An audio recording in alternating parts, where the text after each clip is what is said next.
Keep going. Hello, hello, hello, hello, hello. That'll work. Eddie, you want to just give me something? Hello. Sibilance. So subtle.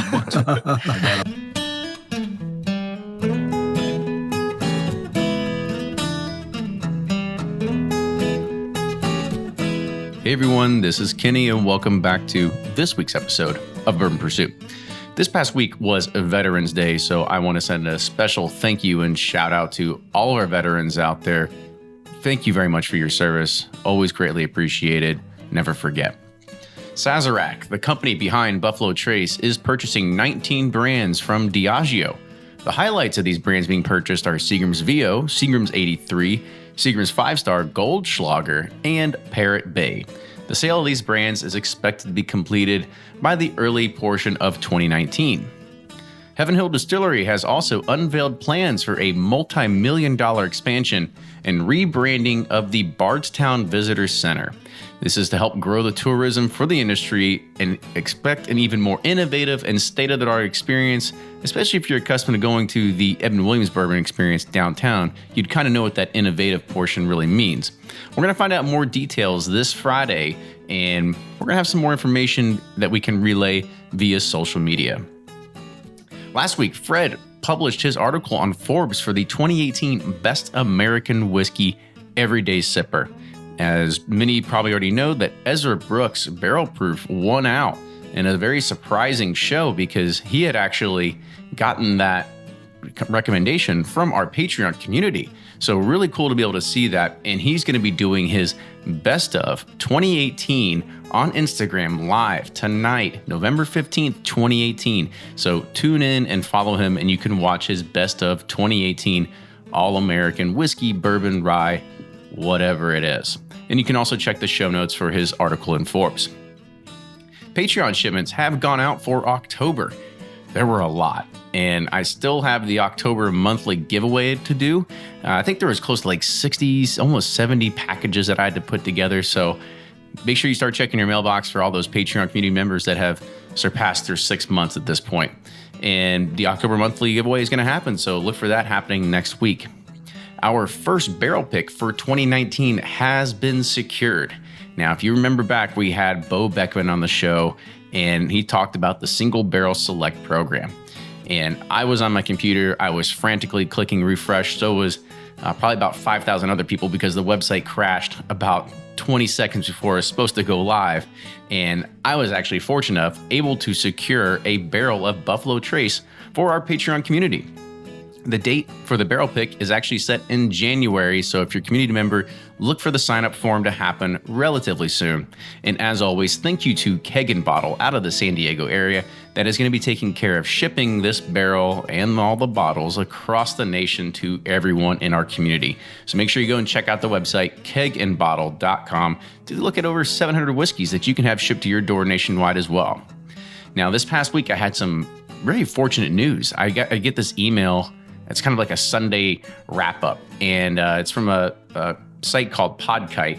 And then I had to kind of go and double check it with another site. And it was kind of gives you an idea of where your podcast is ranked and overall of iTunes, as well as, you know, what new reviews came out, so on and so forth. And I was really surprised because we hit our highest ranking ever this past week. We were number 6, the number 6 podcast in the arts and food category inside of iTunes, and also number 77 in the arts category as a whole. I mean, we are creeping up on the door of some of the bigger podcasts out there that we have the opportunity to get into the top 200 of iTunes podcasts overall. It's amazing to be able to see that. And it's not that just me and Fred and Ryan, our team that got us here. It's because of you all. You all help spread the word. You leave reviews. You know, we always said about those iTunes reviews, they go a far way. That's what helps us get those rankings. And that's what helps spread the show and get it out there to more people. And as well as when you go and you tell a friend about this podcast, they have the opportunity to learn and share that knowledge with you as well. Now, today's podcast, we've had Jimmy and Eddie on the show before. And we've got some upcoming episodes featuring Bruce and JoAnn themselves, but I don't think anyone has ever had all 4 of these people sit down and talk at one time. We go into bourbon, we go into family, we go into the roles they play in the business. We talk about the new Kentucky Spirit glass design, and maybe they weren't too happy with it as well, but we also dig into a lot more. It's a family affair with some good exchanges of compliments from each other around the table. Now, with that, enjoy this week's episode, and here's Fred Minnick with Above the Char.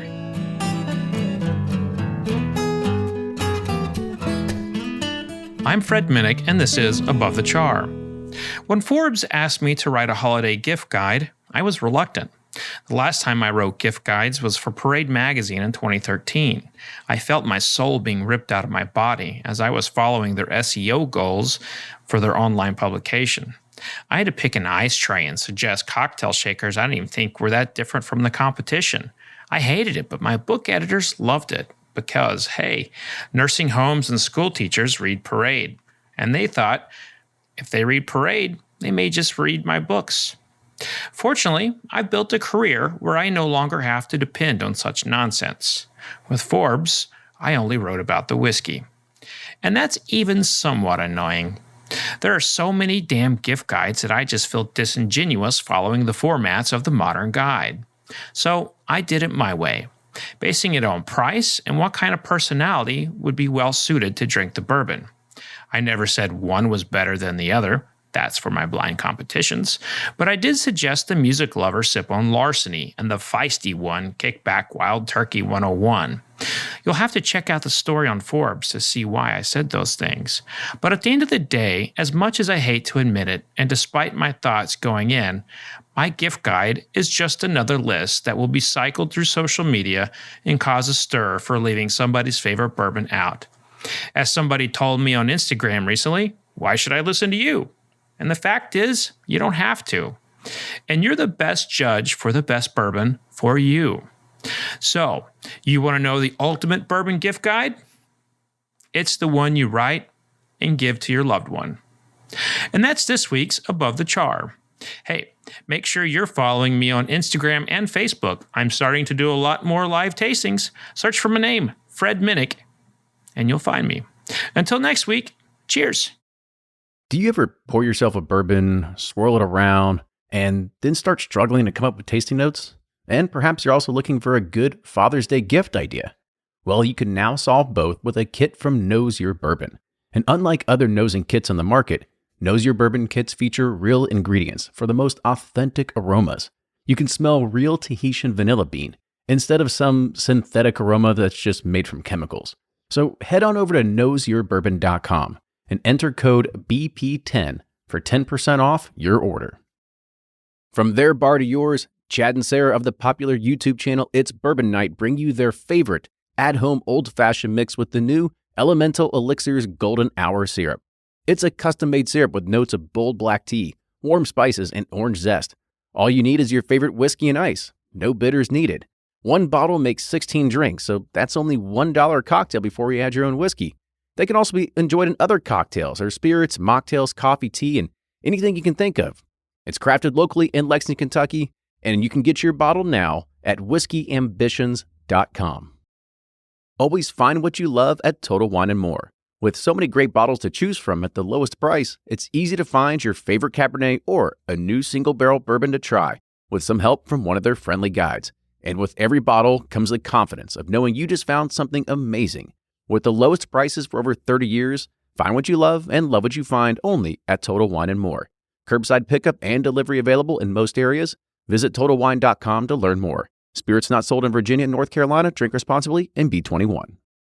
Ed Bly and Rising Tide Spirits are back again with a new release of Old Stubborn Bourbon. And this release of Old Stubborn is a premium hand marriage of 10, 11, and 12-year cask strength, barely filtered pot still bourbon. It comes in at a staggering 123.8 proof.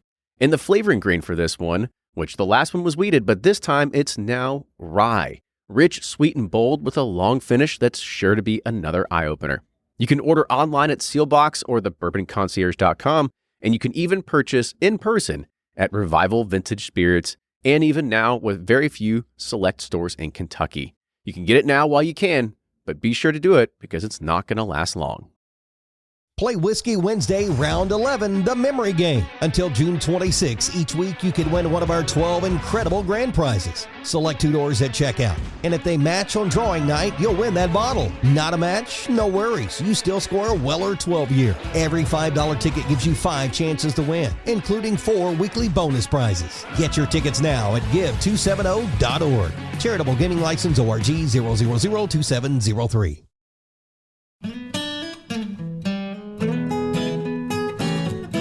Welcome back to an episode of Bourbon Pursuit, the official podcast of Bourbon. Kenny and Fred, the new duo right now. We're on site here at Wild Turkey, and actually this is the place.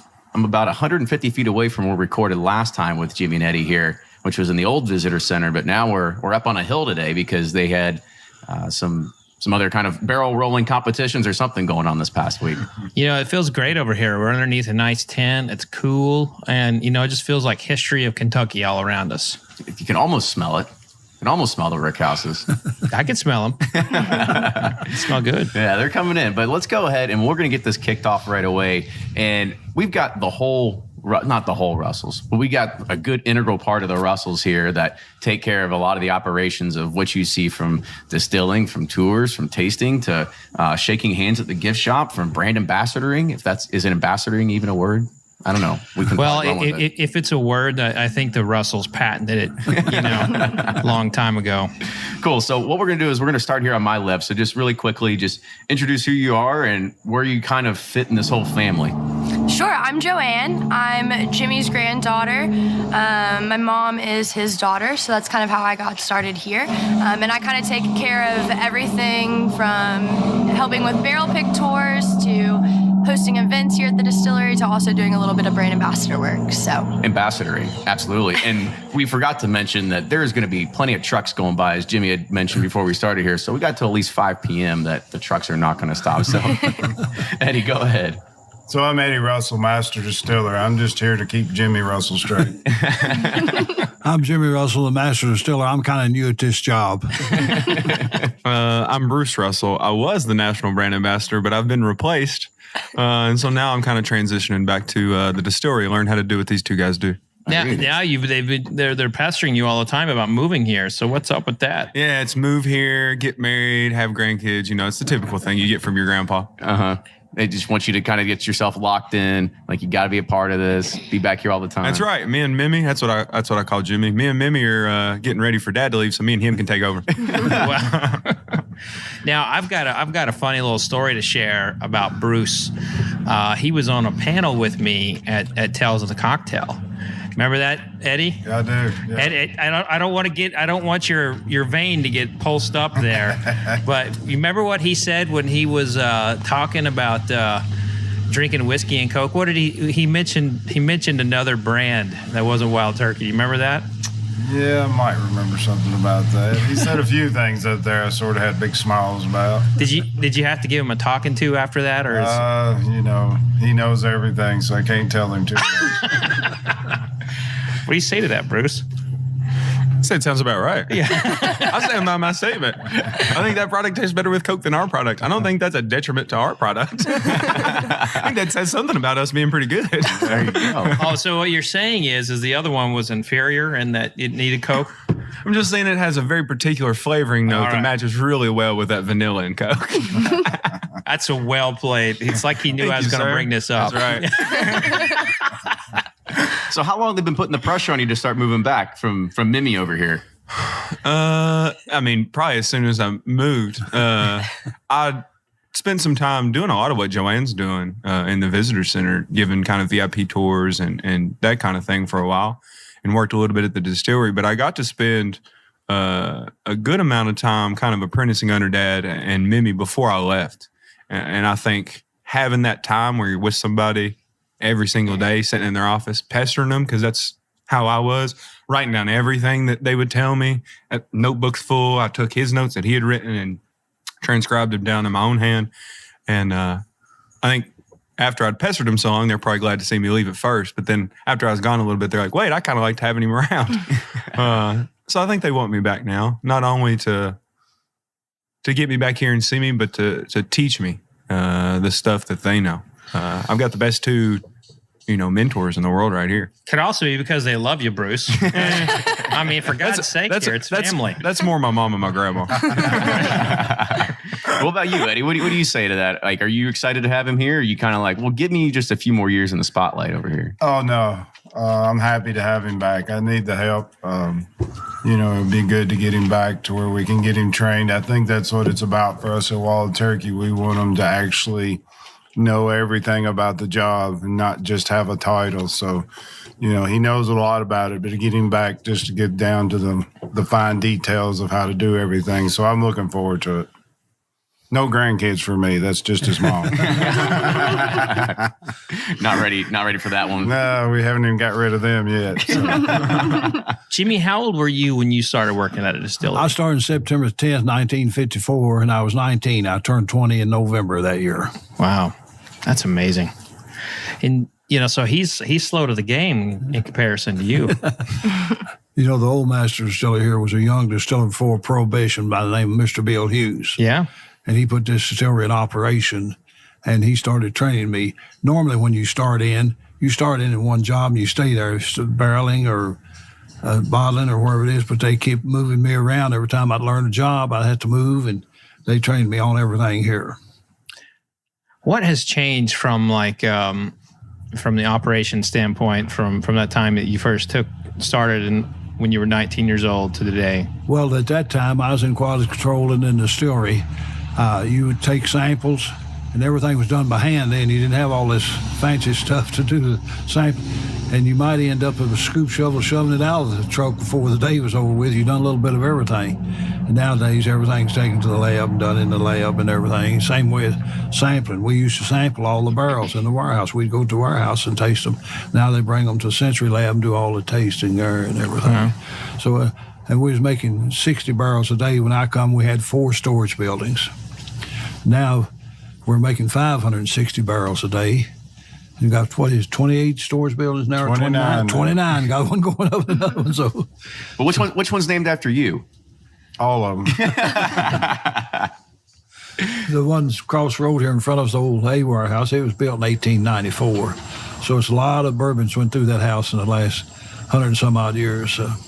So I think with an old warehouse, this actually brings up a pretty good question. We've all seen the familiarity of the Barton 1792 warehouse falling down. Now, you just talked about that old warehouse. Have you all done anything recently to sit there and bring people in, certify them, look at the plumb bobs, whatever it is, to make sure that everything's still in good shape? Yeah, so we have plumb bobs in each corner in the middle of every warehouse and check them every month.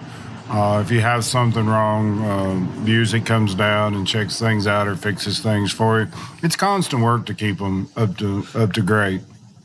You got to keep them balanced. If it gets out of balance, it's going. It's nothing you can do about it. Especially around here, we have a lot of tornadoes, and sometimes. But we've never lost hardly any barrels in a tornado. We lost a lot of roofs and sidings and everything, but no barrels. Mm-hmm. That incident was so bad for bourbon. That warehouse incident. Yeah. Something I didn't understand about that. Half of it fell.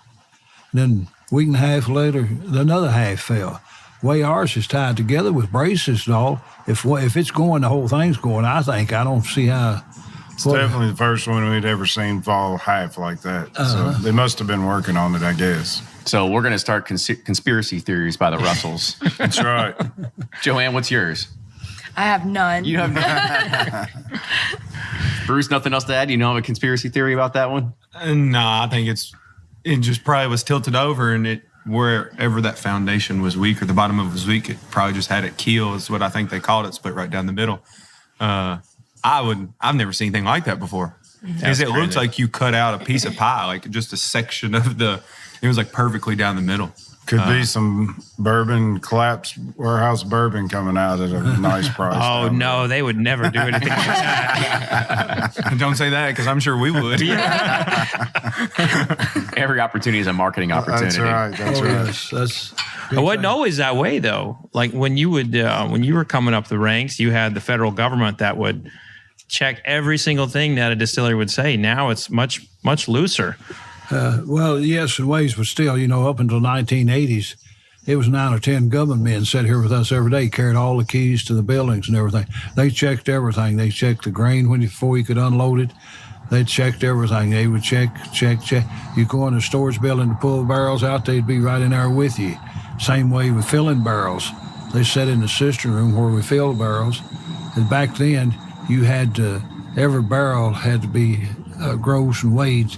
You had a different proof gallon on every barrel. Yeah. Nowadays, and each one of them was serial numbered, 1, 2, 3, down the line. Now they have lot numbers on them, and all is put in. And ours is rated to 53 gallons rated capacity, so that's the way it is nowadays. Do you think that the distilling industry misses that the government oversight that closely? Well, they still control us pretty close. We have inspectors comes in. We never know when they're coming in here. They come in and do an inspection on you every so often, make sure everything. And a lot of times, I think they come in here and we don't even know they're here and go on the tours and things and see what. Well, actually, Kenny's undercover. Yep. So that's part of this whole podcast. That's what I thought. It's a long con. He's been doing it for a long time just for this. So far, you got a B+. It's pretty good. I think back in the old days, it wasn't even as much government. It was Jimmy and Booker Noah and Albert Tilly and Parker Bean that wouldn't allow each other to go out and spread marketing that wasn't true. Yeah. I think it was those guys because they were basically the ones making it. And if they would call each other out if they went out and said something that wasn't true. So I think it was a little more them where, it's such a bigger category now. Yeah, we've lost the business has lost its way with that because now you have so much marketing. You never knew that so many's grandpas had secret recipes hidden in that. It's amazing. Well, not only that, like Master Distiller. I mean, what does Master Distiller mean to you, Eddie? Because to me, the Bookers and Jimmys and Elmers and those guys were master distillers because they'd worked all through. Nowadays, it's, it was a great honor to be named one because of them, but nowadays people are master distillers before they ever make whiskey and things like that. So it's a little different now. It's just sort of more of a title that's put up on you. I hate how it's changed. The people that have changed it have taken away the opportunity for somebody like me or up-and-coming distiller to really be a master. Because now, even if I work 30 years like Dad did and get that title, most people are just going to see me as the same as somebody that started tomorrow. Master distiller today kind of just means head distiller, the person in charge of that place. Mm-hmm. Where it used to be, you would get the title head distiller and then would work for a long time and then be a master. But it's kind of reversed. I don't think anybody's hardly calling themselves a head distiller anymore. It's just master. And, I know Kenny and myself, we both have, in our careers, we've actually tried to call people out and bring attention to this matter. And it has not done a dang thing for it. No, it never will. I don't know how you stop it. Marketing is too powerful. And at the end of the day, your normal consumer that's going to Costco or a big liquor store or wherever to buy their liquor, they just want to see Master Distiller because it sounds pretty, Mm-hmm. They don't care about the difference. Now, we might, the people in the industry and the people that really care, but that base consumer kind of controls all. Jimmy, when you look back on, all your friends, Booker, Parker, Mr. Hugh, who taught you, you've got to be disappointed to see that trend of people just taking the term master distiller, not truly earning it like you did. Well, I say, Eddie and I, we started in production. Booker was in production. Elmer was in production. Parker was in production. And actually, I was the first one they ever sent out on the road. It was all marketing sales people. And I know the first trip I made, been, 30 years ago, I guess, or longer. I made a trip all the way across the United States. And everywhere I went, it was whiskey. Didn't make any difference what it was. It's all whiskey. Nowadays, you better know what you're talking about because everybody, like Fred and them, writing about them and everything. People knows what's going on now. And you say something, it's going to be on the internet in a little no time, right? Yeah. That is true. Well, let's take that and kind of flip it. So we talked about how master distiller maybe not be the correct term that we're giving people now. Now, there's another way that also people look at this and they're like, well, master distiller is just a talking head nowadays. They're not actually distilling, right? They're on the road, they're marketing, they're doing anything. So what's your kind of take back against that as well? Because there is that side of the market that does see that. Oh, I definitely think it's a big part of it. And, Jimmy and Booker and them set the way for all of us because people want to see the people that we're making. There's not too many of us that do make it still and go out on the road. But, for us, and that's what's about Wild Turkey, we've always been genuine and open and tell the truth about things. I started here in the union, worked every job here, all the way through. I was 35 years before I came a master distiller, so I guess I'm slow. He's still whining about it, isn't he? He's still chuckling. He didn't think I was right when he started. Yeah, what did you think your name was, Eddie, when you were? My name was No for about 25 years because every time I'd ask Jimmy something, he'd say, nope, no. Now I can outrun him, so I don't have to ask. That's one thing about it. We haven't changed our formula. Been the same formula just about the whole. We make our own yeast every day. And we still have our own yeast culture. And all I can tell you about the yeast is 64 years old. It was here when I got here, and we're still using the same yeast culture. Now, one thing that you all did change, and I don't know, it was part of like the accountants, but it was barrel entry proof, like in the last. We did, and really a lot of that came from, up until the 60s, you couldn't even barrel higher than 110. That's right. And when I came here, Jimmy and our head CEO, Sylvester Roboto, they said the best whiskey went in the barrel between 105 and 110. So we did it at 107. Well, everything was fine until Jimmy came out with Rare Breed. If you just stayed with one product, you'd have been okay because 107, you dump, it's 104 or 5, you bottle at 101. But when he came out with Rare Breed, I was having to still all of my older whiskey off the top floors to get the proof. And then all of a sudden, all my older whiskey was below 100. I did a diamond for his 60th anniversary. I wanted it to be 101 because he's Mr. 101. When I dumped it, it was 95 proof. I had to quit doing a 12-year-old 101 in Japan because I couldn't get 101 proof. I had to go to a 13-year-old 91 proof. So I went to 110 for a couple of years in 2004 and still was struggling a little bit. So we do our entry proof at 115 now. Why does it, we've talked about this before, but why does the proof in some warehouses go down and some of them it goes up? Well, in our typical warehouses, you'll see more moisture comes out of the barrel. So a white oak membrane will actually let a water molecule out, but not an alcohol molecule because it's denser. So as it gets really hot on those top floors in the summer, it pushes that water out. But eventually it soaks into the barrels in the bottom and the proof goes down. So you'll have more liquid at the bottom, but your proof will be lower. And the longer it sits there, the lower proof it's going to be. Just the same way up at the top. So, if you put it in at 125 to get 140, you're going to have to put it on the top floor for several years to get it that high. But what you're doing is taking water's actually coming out of that barrel.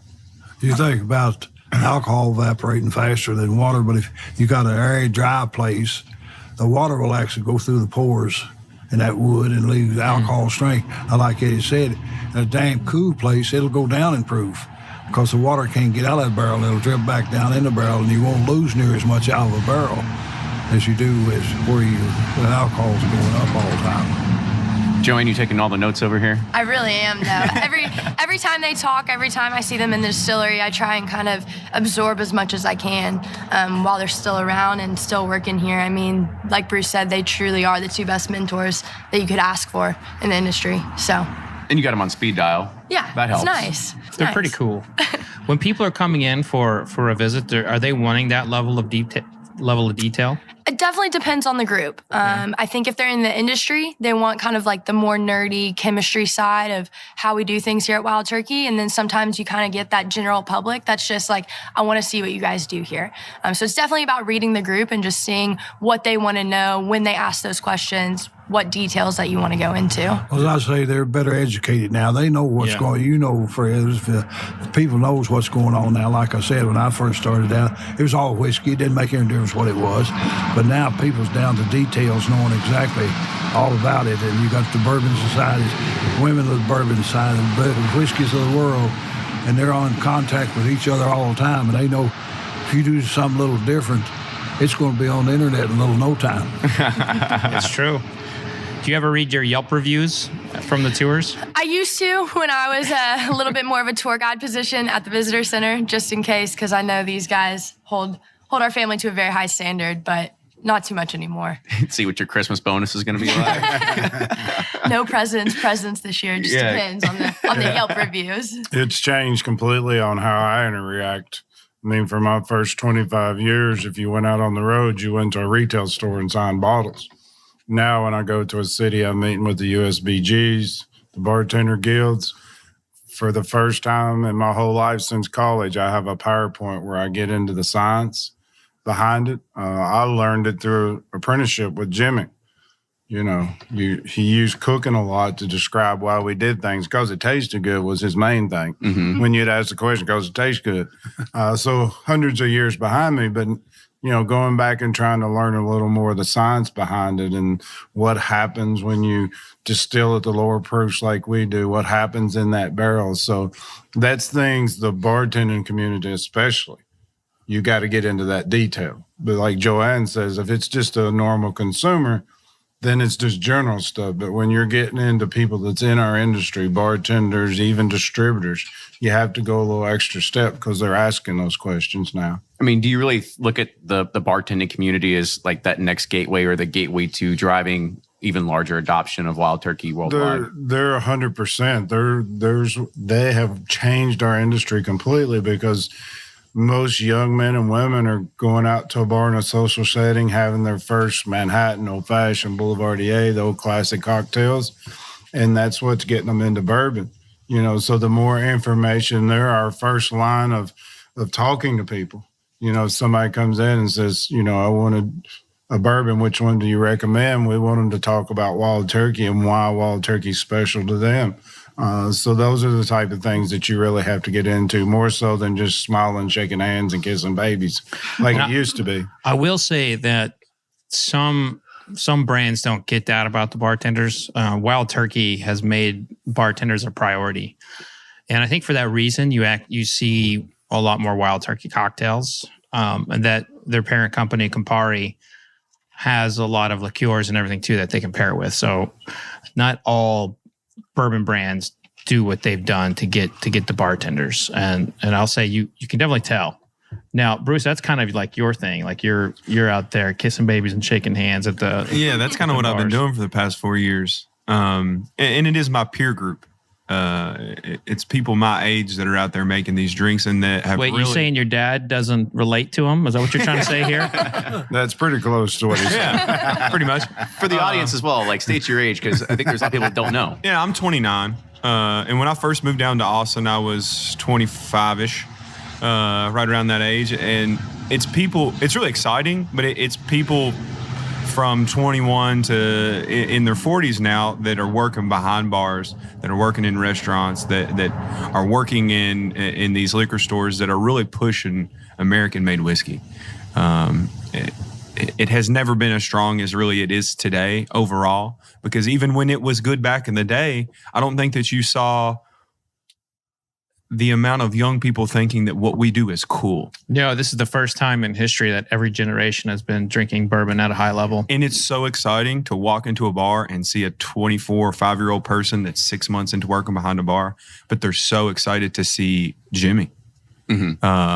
That's so cool to me, thinking that, when he started, the only people who knew who he was us in Japan, and that was it. And now it's 21 and up if they're a consumer of American whiskey, and everybody knows who he is. These guys, him and Booker and Elmer and them, but even the guys today, like that travel around, like Dad and Denny Potter that was in Heaven Hill, and he's a Maker's Mark now. I know. He was in Heaven Hill. Yeah, there's a keyword that was in there. Yeah. But these kind of guys that travel around that like the dad's kind of generation of guys that are out there traveling, now they're the rock stars. And it's really cool to see how excited people get when they talk to these guys. I'll say this, Jimmy, you have meant so much to bourbon and to me personally and to a lot of people out there. You are bigger than life for a lot of us. I mean that. When I started in the business, it was selling cases, sell boxes. You wouldn't worry about bottles and all. And this is where the big things come in now with the bartenders and all the mixed drinks. And my age, it was a Southern gentleman's drink. They got their cards or cigars and their bourbon, went to the back room and played cards and drank their bourbon.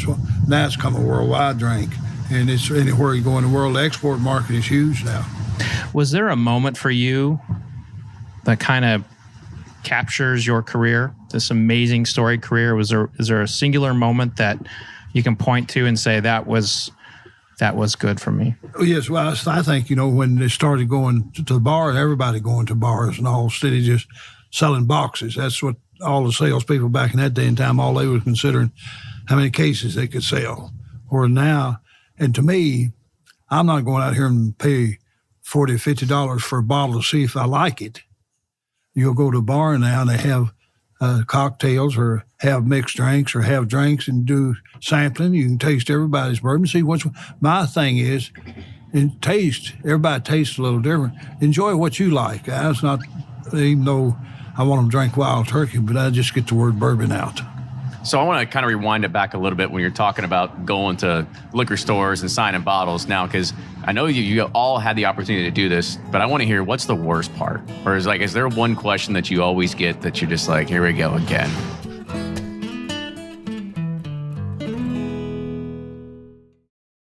Shopify's already taken the cash register online, helping millions sell billions around the world. But did you know that Shopify can do the same thing at your retail store? Give your point-of-sale system a serious upgrade with Shopify. Shopify's point-of-sale is your command center for your retail store. From accepting payments to managing inventory, Shopify has everything you need to sell in person. And with Shopify, you get a powerhouse selling partner that effortlessly unites your in-person and online sales into one source of truth.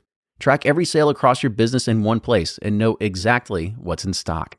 Connect with customers in-line and online. Shopify helps you drive store traffic with plug-and-play tools built for marketing campaigns, from TikTok to Instagram and beyond. And get hardware that fits your business. Take payments by smartphone, transform your tablet into a point-of-sale system, or use Shopify's point-of-sale Go mobile device for a battle-tested solution. Plus, Shopify's award-winning 24/7 help is there to support your success every step of the way. Do retail right with Shopify. Sign up for a $1 per month trial period at shopify.com/bourbon, all lowercase, and go to shopify.com/bourbon to take your retail business to the next level today. Shopify.com/bourbon. If you're anything like me, then you can't get enough about bourbon. And that's why I'm a subscriber to Bourbon Plus magazine. Bourbon Plus is a quarterly publication that tells the stories from the heart of bourbon, the farmers who grow the grain, the distillers who labor over the process, and the people like you and me who raise their glasses to celebrate it all. Subscribe to Bourbon Plus magazine today at bourbonplus.com, that's PLUS.com, and use code PURSUIT at checkout for $5 off your subscription.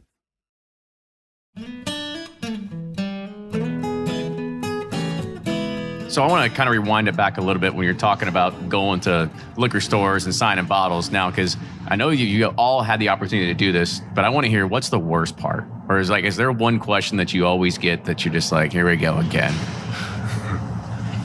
Who don't be shy.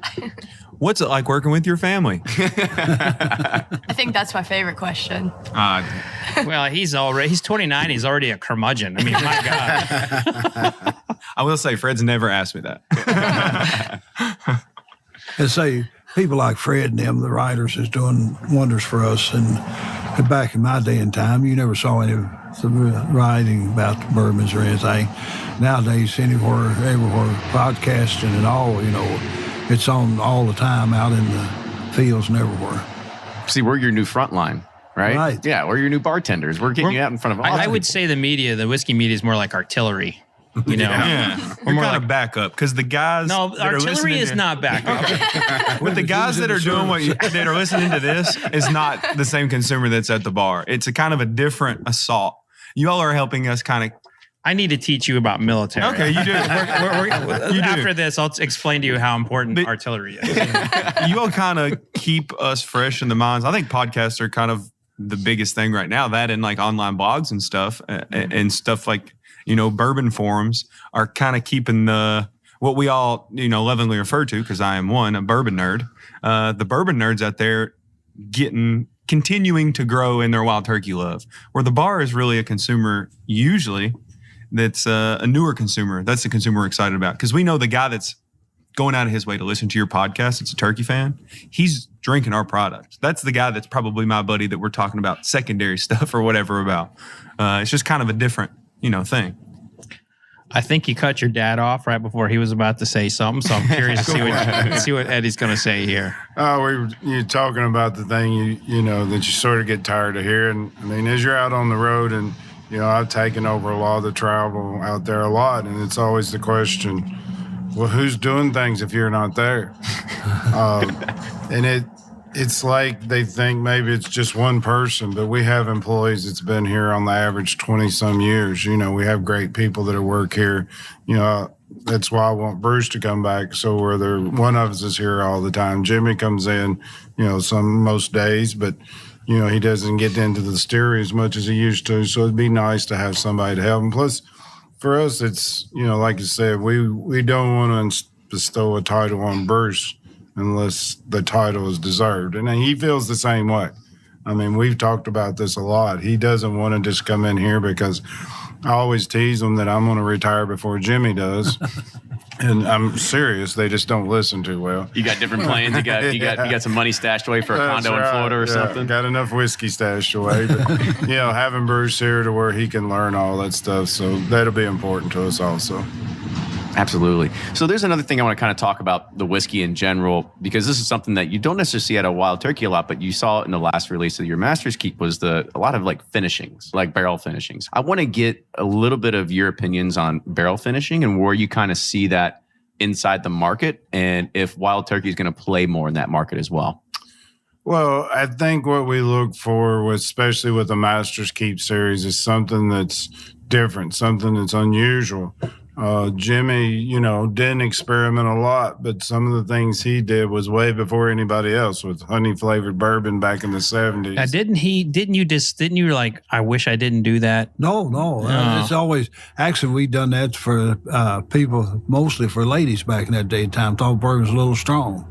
And, we made it's bourbon with honey and sweetener and flavors added to it, and it's huge market for us now. And same thing with a lot of other things that we've done. They talk about that. I've done a lot of experimenting over the years, but never did put them out on the market. But we've made the cherry flavored one many years ago. We had one in. So there. Speaking of the internet, there's one of the social media forums out there that claims that you went to a Louisville Bourbon Society and got up there and said that you wish you never did the honey whiskey back in the 70s because it started flavored whiskey. No, I've never said that. I know of. That's his memory short though. Pioneer. That's also to say that we can't always trust everything we read on the internet. Actually, the first one to come out was called Wild Turkey Bourbon Liqueur. And then we changed it from 2006 to American Honey. Well, it changed a couple times before that. But 2006 when it came American Honey. But for me, what I stand for is I know what Wild Turkey's about. I know how Jimmy built this business, using the best ingredients, non-GMO corn, being premium, distilling in low proofs, barreling in low proofs. So I would never change that. But I think it's fun to see things that are a little unique. The first Master's Keep was the only whiskey we've ever aged in brick warehouses.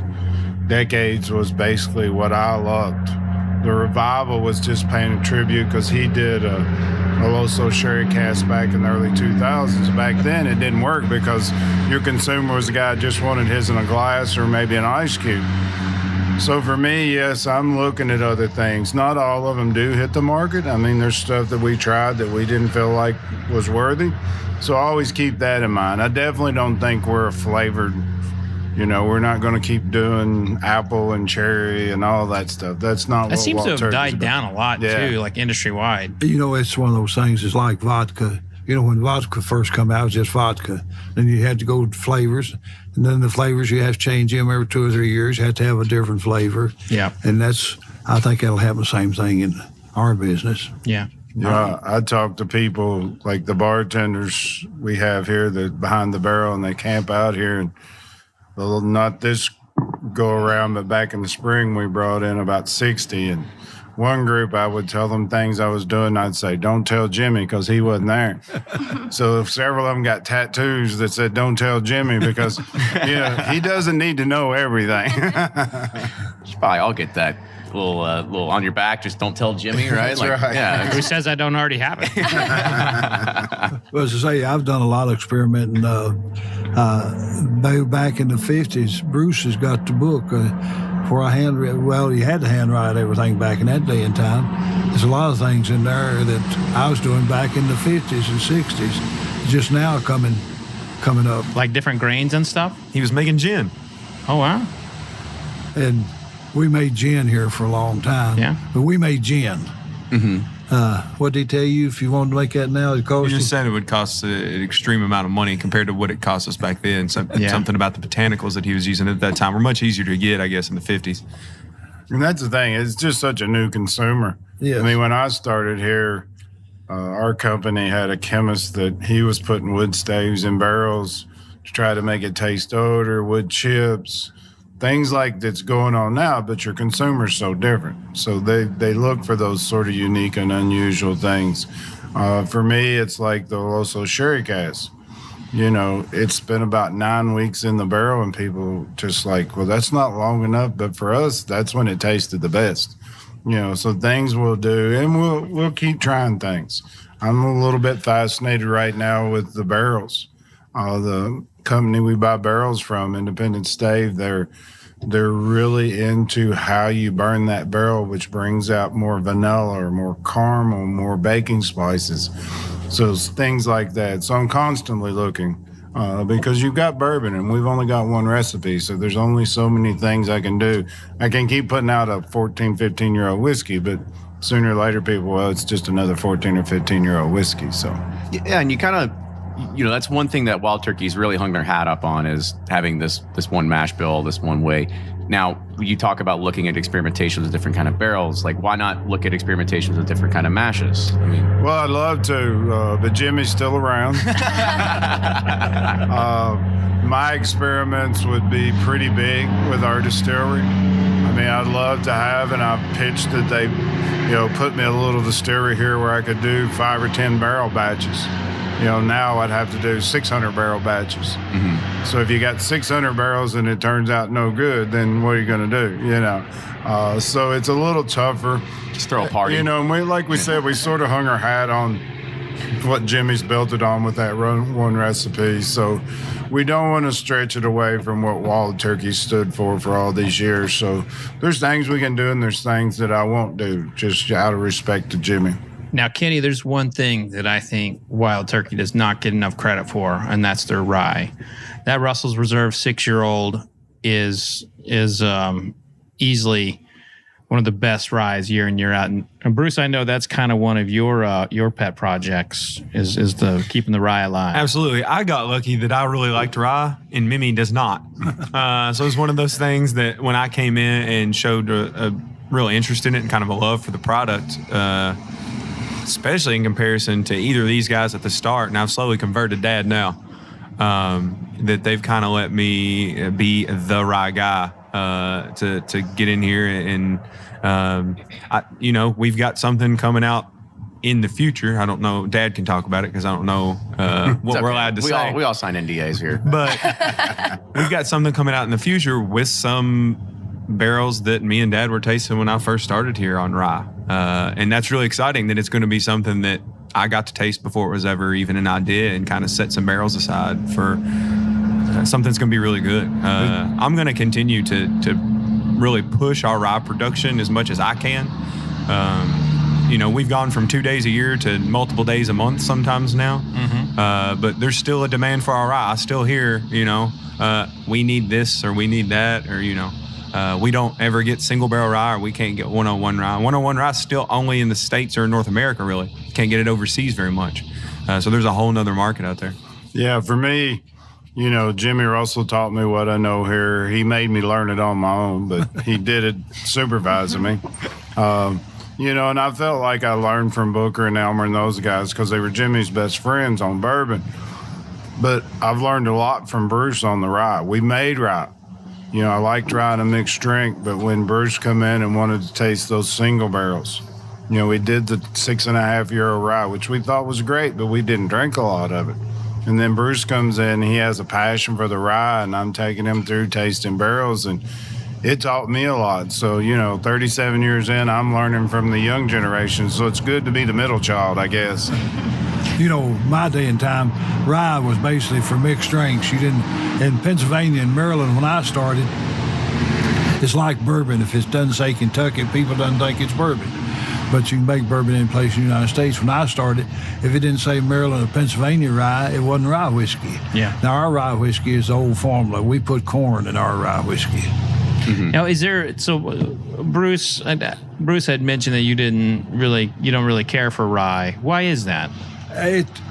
One of the things about rye whiskey, I think, the thing that I've noticed, people, when you do a blind tasting, people that likes rye whiskey for the first time, they're normally Scotch drinkers. It's a correlation between Scotch and rye. Well, you'd be surprised how many people when you do the older generation, not so the younger generation. Do you like either Scotch or rye whiskey? Some Scotches is all right. He's so firm in bourbon he can't let anything else. I haven't seen him drink any Scotch. Well, I was an international judge for probably 15 years in London, England. That big judging, and we was judging all Scotches, any. Catch that, Fred? That's a giant horsefly went up my nose. But I was a judge, and we judged all kinds of Scotches, Irish whiskeys, Japanese whiskeys, everything. We was judging all those. So and bourbon was always better. Are you a Scotch guy at all, or you stay away? Good. I think you're going to fit in great with this podcast. He's more of a tequila guy. Hey, I like that. What about you, JoAnn? You experiment outside of the family bourbon kind of rye? Definitely. I think more so in the past year, just kind of indulging myself in this industry. I want to try anything and everything that I can. Just like every time I'm out with Bruce, it's, have you tried this? Have you done this? Have you tasted this? And that might not be good, though. Yeah, I've been out. It's always good. I've been out with Bruce, too. Not the most trustworthy, right? But it's definitely the best way to learn and compare to things, because a lot of times you get those drinkers that come in and their head set on, I love this product or this brand. And it's one thing I've learned from Bruce and definitely these guys is, oh, you like this? Have you tried maybe this product or this product that could be a little bit similar to that, and maybe convert them to the turkey brand? So one of the things that we've been talking about is learning a lot from you guys, and Eddie, you've already said that you've started to learn a little bit from Bruce in regards to rye. Jimmy, I want to kind of point this one to you: is what have you learned from younger generations that you're applying today? Well, this is saying that the younger generation is wanting different types of drinks now than the old timers wanted strictly straight bourbon, and nowadays everybody's experimenting, wanting different things, and going on with them, and continue to do it. I don't know how long it'll last, but it's one of those things. But just like in the 60s, 70s, and 80s, when gin and vodka got strong, we didn't change anything. We kept making Wild Turkey the same way.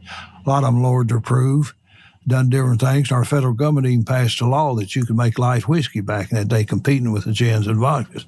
It didn't go over. Yeah, it was a horrible decision. But you know what? There were 4 brands when vodka was making its rise in the 1960s and early 1970s. There were 4 brands that stayed true to bourbon: Jim Beam, Wild Turkey, Evan Williams, and Maker's Mark. Today, those are the top 4 selling bourbons because you never strayed from being bourbon. Same with when I started, everything was bottled around 100 proof. Now, it's went down in proof. People wanted lower proofs. But I've seen a huge change in the last several years now. Everybody's going back to higher proofs. They don't want the low proofs anymore. They want their higher proof bourbons. And during that time, when a lot of them was losing out on sales, we never did have any loss of sales. We didn't have much of a gain, but we kept growing a little bit all through that period of time. Mm-hmm. I think right now you could just sell straws in the visitor center and let them come into the warehouse and drink straight out of the barrels, and you do fine. They can't be plastic, though. Yeah, that's right. The trend is you got to figure something else. White oak. Yeah, there you go. White oak straws. Reusable. So one of the last questions I kind of want to bring up, because this one came from, I don't know, you could call him Wild Turkey superfan. You call him your stalker, Rare Bird 101? Rare Bird, yes. Oh, Dave. Oh, yeah. Good guy. A great guy. And so he kind of wanted to kind of go around the table real quick and kind of look and figure out, what's your honest opinion on the new design for the bottle of Wild Turkey Kentucky Spirit? Because it was something that, right now it's sort of being rebranded. It's kind of just going into the rare breed barrels, right? And he kind of looked at it as like, it's big, like, oh man, like, why would they do that? Like, you had something that was like an iconic bottle. So what's your thoughts on that? And be as brutally honest as you want. Well, to me, new marketing people know that's old-fashioned. That's an old-fashioned bottle, something new, something different. As long as they don't change the product inside, it's all right. But that's what it is. Everybody's wanting something different now, especially in marketing. Something stands out. But I've always thought that's a beautiful bottle, and they're doing away with it now. Mm-hmm. I agree with that. Definitely, I think is the one bottle that stood out in our portfolio. But I also can see where marketing is going with it, and it's the only bottle that doesn't really fit in with the rest of the portfolio. It kind of needed to change a little bit. The way the bottle is shaped, I think there's two main reasons why Campari wanted to change. One, the bottle is the most expensive piece of glass in our portfolio, year in, year out. It's very expensive to have that kind of turkey tail fanned out. Also, it's almost impossible to have a bottle with the shape of Kentucky Spirit be easily used in a bar setting because the neck is so short and the bottle is fat and kind of squat that a lot of times when you walk in bars, bottles of that shape are kind of turned sideways. And the Kentucky Spirit bottle is not one that you can really tell what it is when it is turned sideways. So that's hurt us on premise. About the new bottle, no comment. Don't want to make too many people mad. Yeah, I mean, because you've personally seen this with Russell's Reserve over the past few years, right? You've had a few different label changes, right? Yeah, definitely. And even the last one, which I didn't like at first, really grew on me, and I think it looks really good now. I hate to see this change. I think it's going to hurt the sales of Kentucky Spirit because I think that iconic bottle was part of the reason that some people went back to it. It's a great tasting whiskey, but we do see you have to think business along with what you do, and in the business setting, that bottle turned sideways in the back bar really is not good for you. You need them to be able to see it.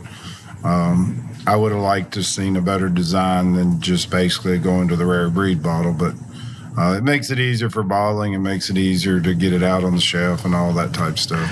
One of my biggest criticisms of Wild Turkey in the past decade has never been really the whiskey. It has been the packaging. There's been like several rebranding of packaging, and I have genuinely felt bad for Wild Turkey because the Wild Turkey 101 bottle changed, I think, 3 times in the last 10 years. Mm-hmm. And that's just too much for such an iconic, everyday bourbon. It is bad for business. I don't care who you are. If you change your product that much, especially a product that is built on consistency. I think if you looked back in him and Booker and Elmer and them's talking points back in the day, consistency was probably used more than any other word. Yeah. And when you change something like that on people, your base consumer automatically thinks the product's also changed. And that has hurt us. Every time we change a bottle, what's different? What's the difference in the age or the proof or the taste, or are you buying whiskey now? We're like, I swear, it doesn't change. It's the same. And it's really hard to convince somebody unless you bring them here or they know us. It is the same because as a consumer of goods, I also wouldn't believe the guy. So why aren't the people listening to you? Uh-oh. Somebody played Stump the Chump over here. I don't mean that to be, but like as someone who's passionate about bourbon and the brand, I've tweeted about this probably 30 times in 10 years, and and Kenny's talked about it, and it's like, we're consumers. Well, I think that if everybody that works on the supplier side really loved and cared about and enjoyed the product as much as you do, honestly, then, all things would be a lot different. But not everybody is going to have the same passion for our product that we do. But that's, I think, why Dad and Mimi and people like that are so important. Well, I'll just say that's a shame. That's a shame. I feel like everyone who touches the product should have that passion there. So we should leave it on a high note, though. Let's not leave absolutely. it on a high note. There you go. So let's leave it on a high note. So to kind of close us out, since this is a very family this is, I think, the first time we've ever done anything like this on the podcast is have a whole family here together to actually talk about this. So I guess let's just go around and choose one person and kind of what in one word embodies them and how you see it, whether they've taught you something, whether they're teaching you, whatever it is, right? So I'll hand it over to you, JoAnn, first. I'm going to put you on the spot. Oh, goodness. Jimmy, just passion. You don't find many people in the industry that have worked for 64 years and still come to work at 80 plus years old, and hanging out in the visitor center. And it really just, when you come to the distillery, you can't help but fall in love with this place. You can't help but fall in love with the tradition, Jimmy and Eddie and what they've done here and just the passion. It makes me want to work harder and make them proud of what I do in the future for the company. So is your 401k, like you're locked in here forever? Is that what you're thinking? I hope so. I don't know though. We'll see. I hope to be around for a very long time though. When I first started here, I work at a distillery. That's awesome. But then I kind of really got into the passion and seeing what Jimmy and Eddie do on a daily basis. And like I said, you just can't help but fall in love with it and want to be here every single day. I mean, look at the view that I get to look at every single day that I come to work. It's unbelievable. All right, Eddie, we gotta find a good word in your heart here. How embodies somebody here? No. For me, I came here as you seem like a good touchy-feely guy, right? I came here for a summer job, basically, and within a few weeks, I realized I wanted to stay. And it was more about the people that worked here that I grew up around, and they had a passion for this place, and it was people I'd known my whole life. And then as you get here, I think you realize not only what Jimmy, but even Booker and Elmer and those guys, they believed in what they did and they loved what they did.